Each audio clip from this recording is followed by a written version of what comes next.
I'm Councilwoman Laura Pastor here in the Science Building in Phoenix College. I am here today with Dr. Johnson. Good morning, Dr. Johnson. Good morning, Councilwoman Pastor. How are you? I am great, fabulous. I love our new building. Can you tell us, you're the 6th president of Phoenix College. You arrived here in July.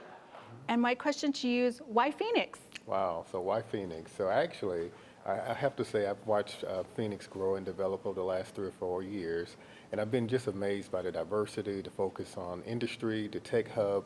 I just really want to be in an environment where I can give back and service our students, our diverse student population. So what made you get into education? So I have to say that education began with my mother. I remember that she strived to complete her nursing degree, and I watched her tirelessly as a single mother really work toward making sure her kids had a better outcome. So I began to watch their servant leadership in action, and I saw teachers. I saw teachers who did not look like me, and I wanted to make sure that I was an example for those young black and brown young men. So I decided I would major in the area that I tested well in, and that was English literature, and the rest I would say is history. I wish English was my passion. That's where I struggled the most. What would you want to do, or how do you want to move forward? Because we're going to celebrate the centennial in 2 years. What is your vision and goal for Phoenix College? Wow. So my vision and my goal for Phoenix College is to ensure that we are reaching out to our opportunities for youth. What I do acknowledge here in Phoenix is that there's a large population of our students who I believe we have not tapped into. We have a large refugee population. We also have a large population of students who need just additional support, partnership with our K-12 partners, being more intentional about how we can better support them. So making sure that we are reinvesting in the community as the community college. So that's my vision for the institution, to be more ubiquitous in terms of our spreading our wings, if you will, to better support our community in a new, vibrant, and intentional way. In a way, I also know that adult learner is one of the intentions.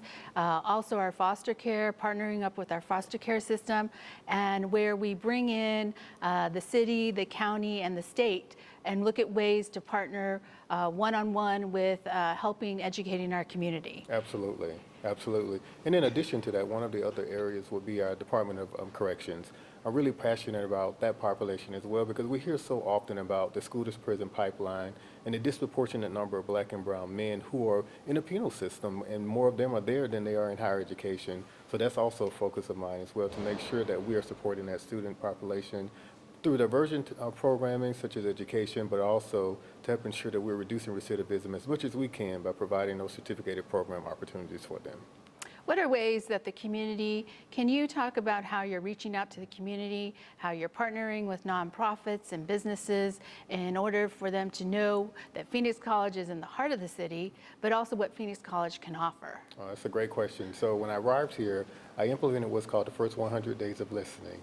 So I've traveled throughout the valley to really understand what those community organizations are, to look at their mission and their values, to see how the community college aligns. So for example, I've met with the Big Brothers Big Sisters, I've met with the Boys and Girls Club, I've met with a number of organizations that are really centrally focused on our students, that are focused on our youth.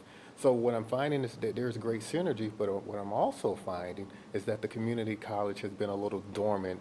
Phoenix College specifically been a little dormant as it relates to how we can strengthen those partnerships. So as I'm beginning to continue to assess those relationships, I'm discovering that there's more work that we can do, but that collective impact is very important to me. Well, that's excellent, because we need that. We need to be able to highlight Phoenix College and all the greatness that is here.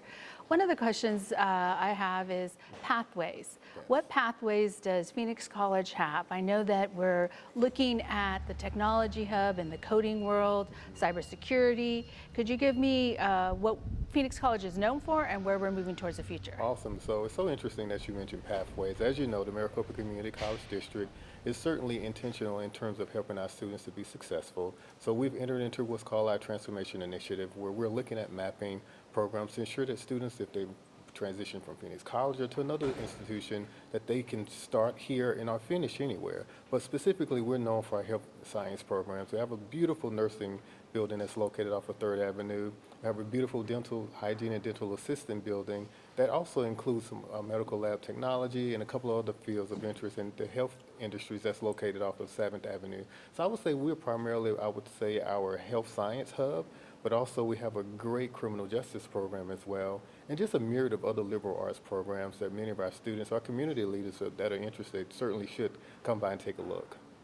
Well, thank you, Dr. Johnson, for joining me. Thank you for telling me a little bit about yourself, and welcome to Thank you. Phoenix. I am Councilwoman Laura Pastor in the heart of the city, Rockin' District 4.